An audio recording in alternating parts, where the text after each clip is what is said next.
유칼리 잎은 영양분이 적어 코알라는 열량 관리를 잘해야 합니다. 하루에 0.5에서 1kg이나 되는 잎을 먹어야 하기 때문에 눈만 뜨면 대부분의 시간을 먹는 데 보내곤 하죠.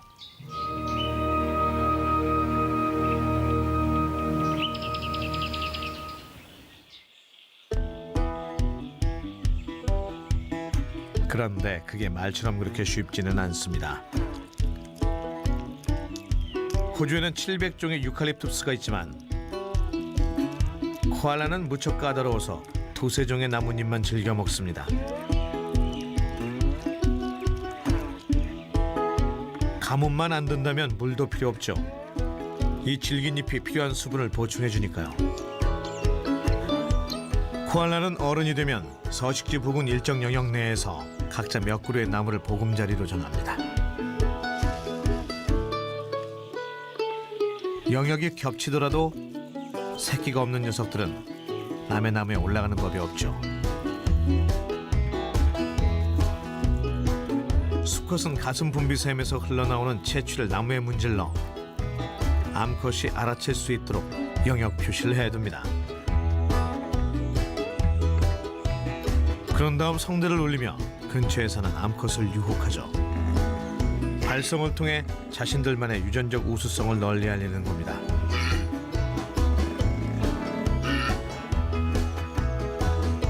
호주의 다른 여러 포유 동물처럼 코알라도 유대류이며 대부분의 유대류처럼 새끼를 주머니에 넣어 기릅니다.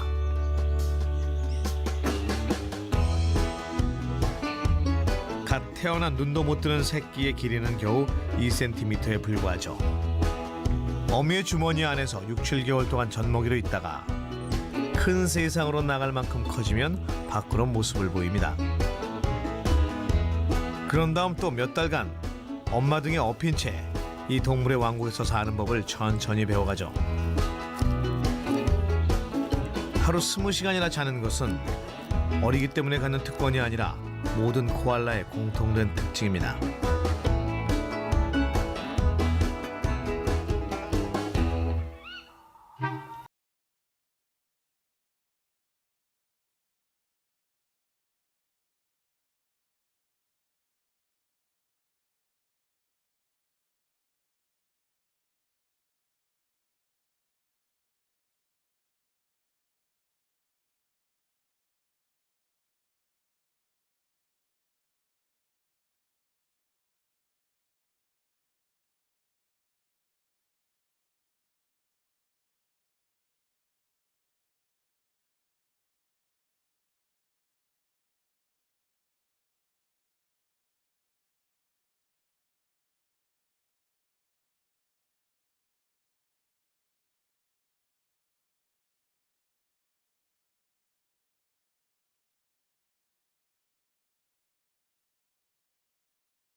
얼굴을 통해 귀로 음파를 전달하기 때문에 달빛이 적은 밤에도 움직이는 먹잇감을 효과적으로 발견해낼 수 있습니다.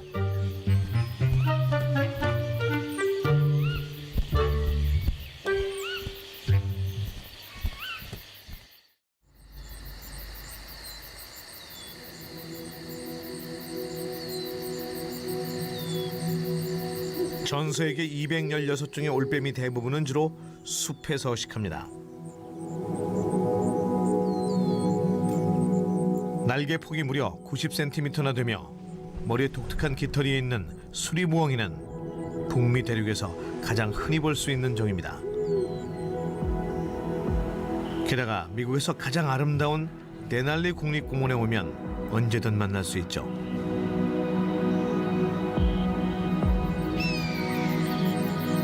250만 헥타르에 달하는 이 외딴 야생동물의 천국은 알래스카 산맥에 자리해 있습니다.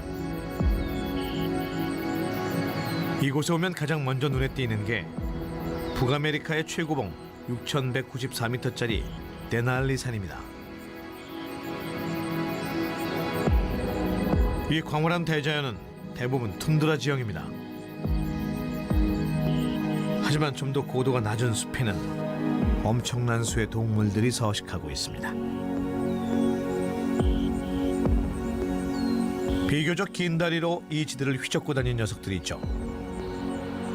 바로 무스입니다.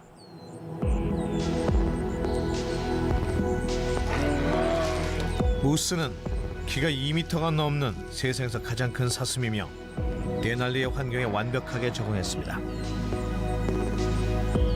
녀석의 커다란 몸집은 체온 유지에 큰 도움이 됩니다. 눈이 많이 쌓였을 땐 긴 다리로 이끼나 지유류 식물을 찾아다닙니다.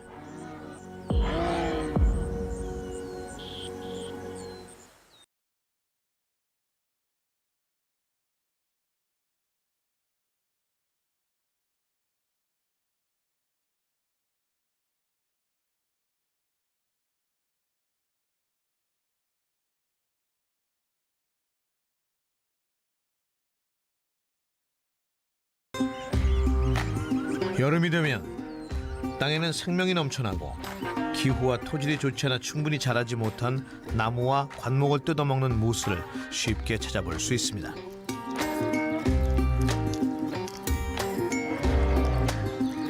쥐는 힘이 강한 무스의 입술은 먹이를 움켜쥘 수 있어서 딱딱한 나뭇가지 사이에서 자라나는 영양가 높은 잎을 골라 먹을 수 있습니다.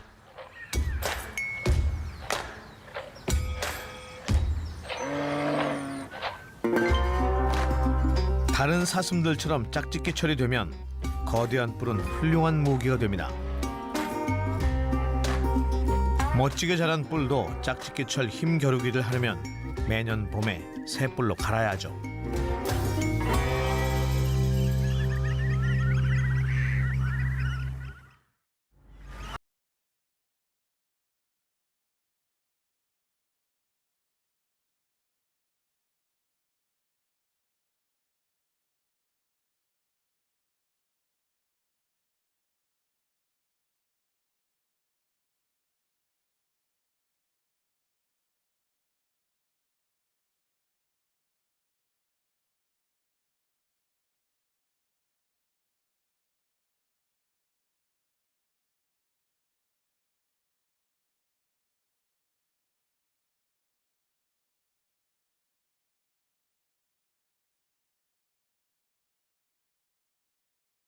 토양의 침식을 막아 공원을 보호하고 다양한 야생 동물들에게 먹이와 보금자리를 제공하고 있습니다.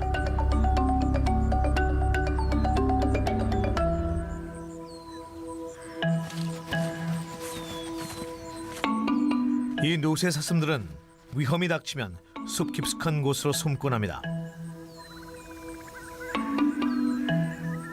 그리고 완벽한 신호수단인 흰색 꼬리를 갖도록 진화해 달아나는 어미와 새끼가 서로 떨어지지 않도록 했죠.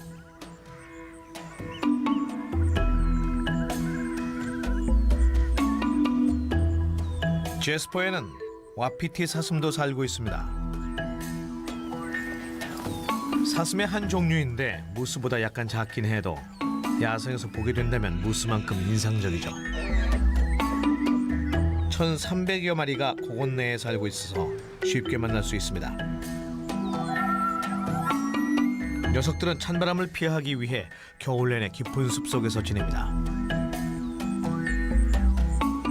먹이가 부족하면 언제라도 나무 껍질을 벗겨 먹으면 되니까요. 보통 다 자란 와피티 사슴들은 새끼를 낳기 전까지 대부분의 시간을 암수가 떨어져 지냅니다. 수컷들은 암컷 전체와 짝짓기 할 권한을 얻기 위해 서로 다투는데 결정적인 순간이 되면 승자가 되려고 뿔을 이용해 몸싸움을 벌입니다.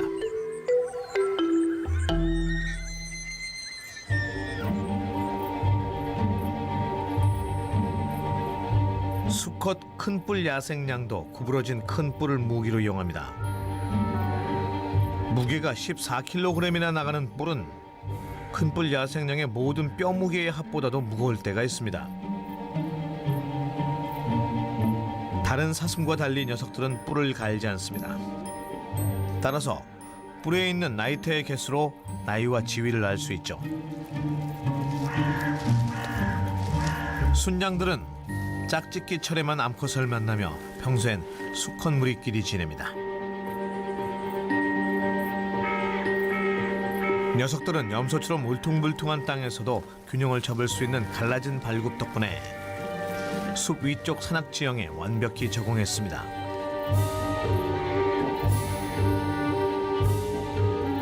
하지만 겨울철이 되면 더 낮은 지대로 이동해 숲 가장자리의 관목이나 침엽수 잎을 뜯어먹곤 하죠. 그리고 다른 반추동물처럼 음식을 다시 되새김하며 소화 활동을 합니다.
공동 전술을 평온하죠.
백상아리의 주요 서식지로 알려진 곳은 남아프리카 바다 일대와 호주 남부에 있는 그레이트 오스트레일리아만입니다.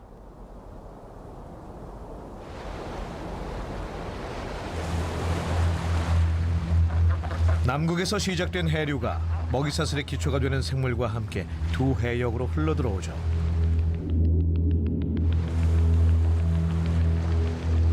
플랑크톤은 물고기를 유인하고 물고기는 다시 바다 표범을 유인하며 마지막으로 바다 표범은 상어를 유인합니다. 물론 백상아리는 인간을 유인하기도 하죠. 수중철장 안에서 이 위험 넘치는 생물을 만나는 것은 새로운 관광 사업입니다.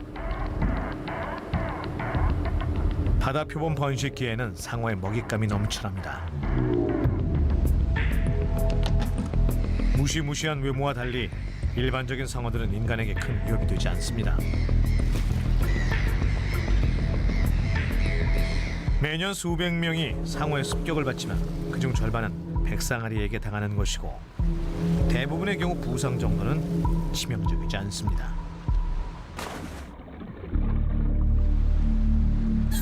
동물학자들은 상어가 태생적으로 호기심이 많은 생물이라는 것을 알고 있죠. 상어는 그저 호기심에서 인간을 깨물어 보다가 상처를 입히는 겁니다. 백상아리는 주로 해수면 근처에서 날카로운 이빨을 이용해 먹이를 사냥하는데 때로는 동족을 공격하기도 합니다. 상어는 가장 뛰어난 사냥꾼입니다. 외형이 어류와 비슷한 상어는 시속 24km의 속도로 바닷속에서 헤엄칠 수 있습니다. 완전히 자란 백상아리는 여러 줄로 배열된 300개가량의 이빨을 갖게 됩니다. 앞줄에 난 이빨은 칼처럼 생겼고 가장자리는 톱니와 닮았기 때문에 적을 위협하는 데 효과적이죠. 다행히 수중 철장 속에서는 아무런 위험 없이 상어와 마주하는 짜릿함을 즐길 수 있습니다.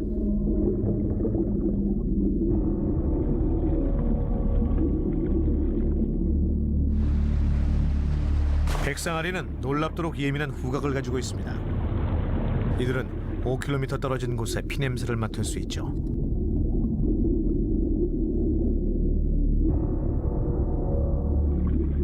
다른 어류들과 달리 상어는 온혈 동물입니다. 그래서 어느 바다에서도 체온을 일정하게 유지할 수 있죠.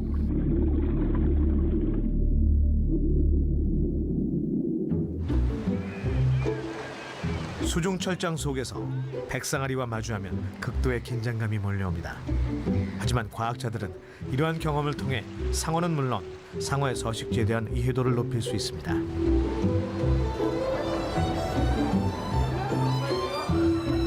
수족관은 이제 동물원만큼이나 전 세계적으로 인기를 모으고 있습니다.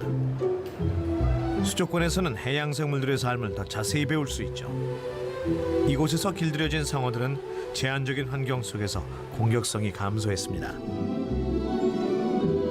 전시 목적으로 좁은 공간에 거주하는 생물들은 크기가 작아질 수밖에 없습니다.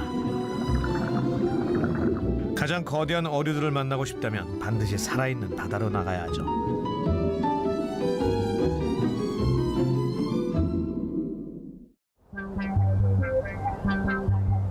고래상어라는 이름이 붙어있지만 실제 이들은 고래가 아닙니다.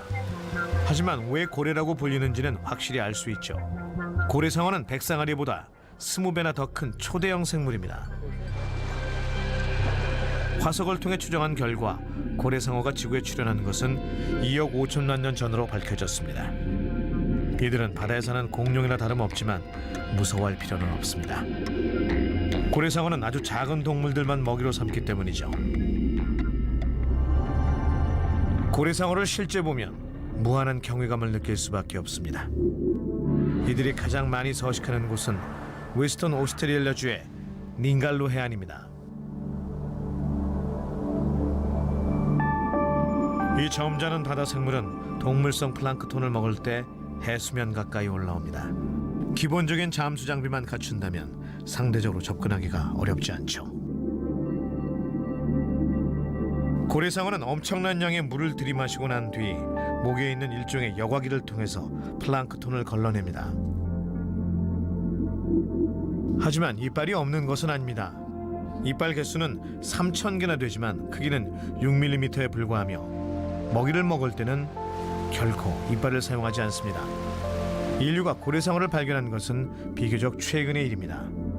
가장 오래된 기록도 채 200년이 되질 않았죠. 고래상어의 이주 습성을 더 잘 이해하고 불법 포획으로부터 이들을 보호하기 위해 과학자들은 가끔 각각의 상어마다 무선 추적 장치를 부착합니다. 귀를 뚫는 것 정도의 고통을 주는 비교적 해가 없는 조치죠. 하지만 더 무해한 추적 기술은 인식용 사진을 촬영하는 것입니다.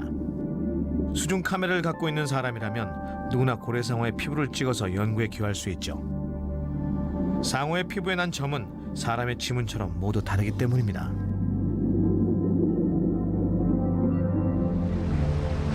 이러한 참여형 연구를 통해 전문가들은 상어들의 이주 습성을 더 잘 파악하는 것은 물론 전 세계의 개체수를 효과적으로 추적할 수 있게 됩니다.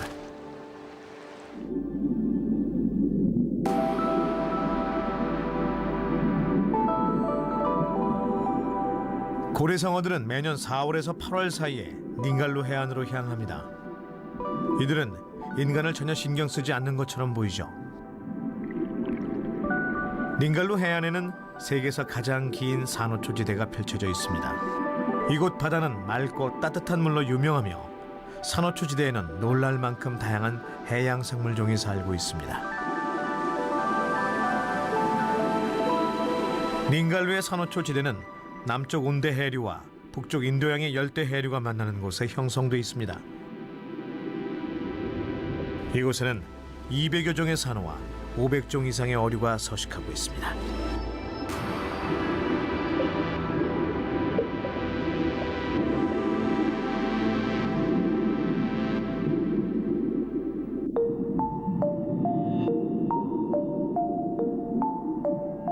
오염되지 않은 이 산호초들은 대형 어류인 쥐가오리의 놀이터입니다. 다른 가오리 종들과 마찬가지로 이 우아한 쥐가오리 역시 상어의 일종이죠. 최대 5.5m까지 자라는 쥐가오리는 노랑 가오리와 유사한 종이지만 다행히도 치명적인 꼬리 가시는 갖고 있지 않습니다. 조약돌 모양의 이빨을 갖고 있지만 먹이를 먹을 때는 이빨을 사용하지 않습니다. 쥐가오리는 크게 원을 그리며 수직으로 움직입니다. 그러는 동안 입으로 플랑크톤을 빨아들이죠.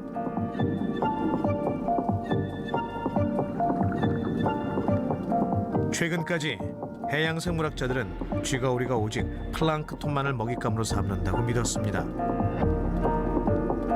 그러나 최근 연구에 따르면 플랑크톤으로 섭취하는 영양분은 4분의 1뿐이고 나머지는 더 어두운 심해에서 주로 물고기를 사냥하여 보충한다고 합니다. 인식표가 붙은 쥐가오리 하나가 해저 400m 아래까지 잠수한 것이 기록됐고 이들이 최대 1km까지 내려갈 수 있다는 증거도 확인됐습니다.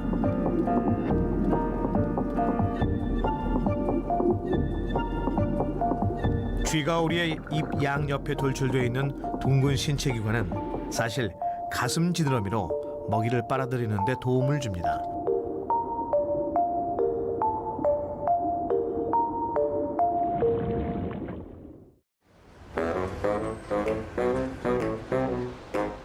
바다에 사는 모든 생물들이 유려한 외형이나 공격적인 성향을 띠는 것은 아닙니다. 어떤 생물들의 생김새는 믿기 어려울 정도로 기괴하죠.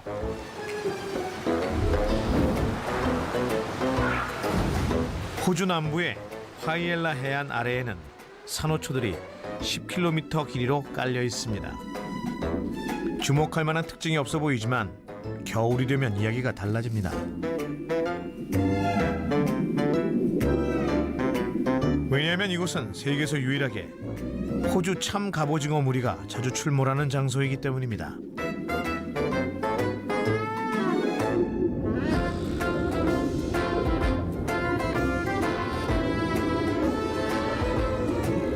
몸 길이는 45cm 정도로 비슷한 종들 중에서 가장 큽니다.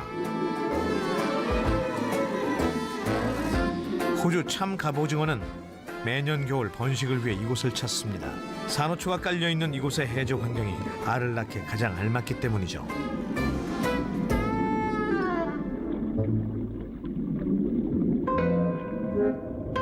호주 참 갑오징어는 마치 유명 락스터처럼 일찍 성장한 뒤 빠르게 죽습니다. 산란 직후 10개의 촉수가 모두 쇠약해져 곧 죽어버리죠. 새끼가 성장해 성체가 되기까지는 12개월에서 18개월이 소요됩니다. 번식 활동은 단 한 계절 동안만 이루어지죠. 이들의 불꽃처럼 짧은 생애는 자신감 넘치는 유전자를 다음 세대로 전해줄 때까지만 지속됩니다. 다양한 재주를 갖고 있는 이 갑오징어들은 시각 효과를 연출하는 데 능숙합니다.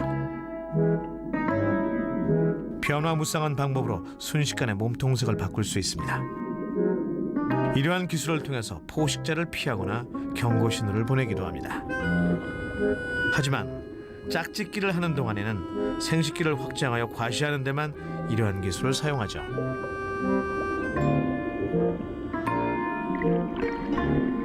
오징어는 수억 년 전부터 지구상에 존재해 왔습니다. 이런 질문들이 생각나네요. 바닷속에서 진짜 이상한 생물은 누구일까요? 오징어를 찾아 육지에서 온 인간일까요? 아니면 인간들에게 경탄을 불러일으키는 오징어들일까요?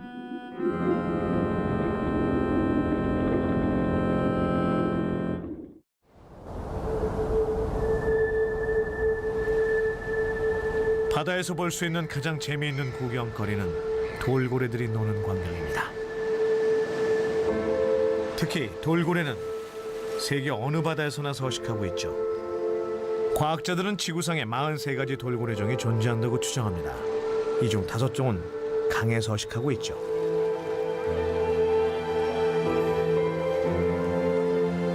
호주에는 총 14종의 돌고래가 살고 있습니다.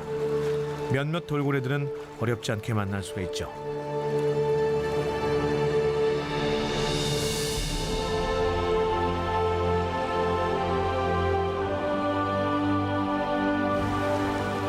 호주 남부의 애들레이드 해변에 가면 돌고래들이 인간을 만나기 위해 먼저 다가오는 광경을 볼 수가 있습니다.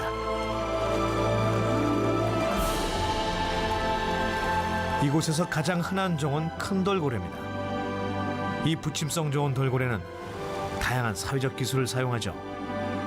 12마리 정도가 하나의 무리를 구성하고 생존을 위해 서로 도우며 살아갑니다.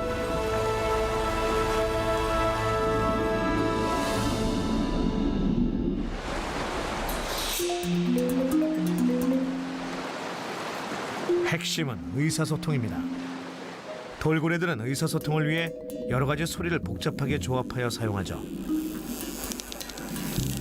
이들은 인간보다 청력이 10배나 뛰어나기 때문에 인간이 듣지 못하는 고주파음도 들을 수 있습니다. 돌고래들은 보통 무리를 지어 사냥하는데 먹잇감 물고기 떼가 도망치지 못하게 둥글게 감싼 다음 모든 무리원이 다 먹을 때까지 대용을 유지합니다. 돌고래 무리를 이루는 구성원의 대부분은 암컷이지만 이들이 혈연관계로 이어진 것은 아닙니다. 하지만 어미 돌고래들은 8살이 될 때까지 새끼를 곁에서 돌보곤 하죠.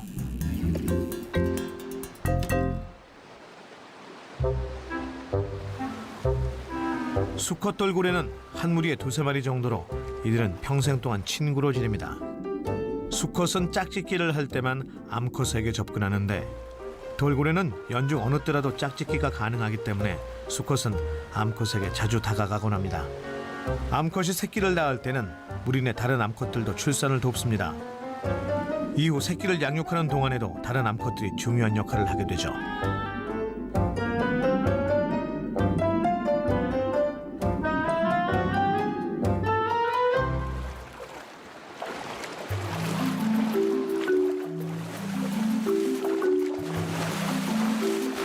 전 세계의 해양공원과 수족관에서는 돌고래들과 상호작용할 기회를 제공합니다.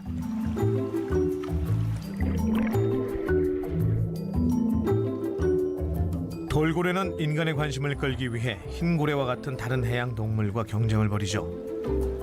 흰고래 새끼는 회색으로 태어나지만 성장하면서 흰색으로 변합니다. 흰고래 성체는 이마가 둥글고 등 지느러미가 없기 때문에 알아보기 어렵지 않죠. 흰고래는 관람객들의 관심을 즐길 줄 아는 동물입니다.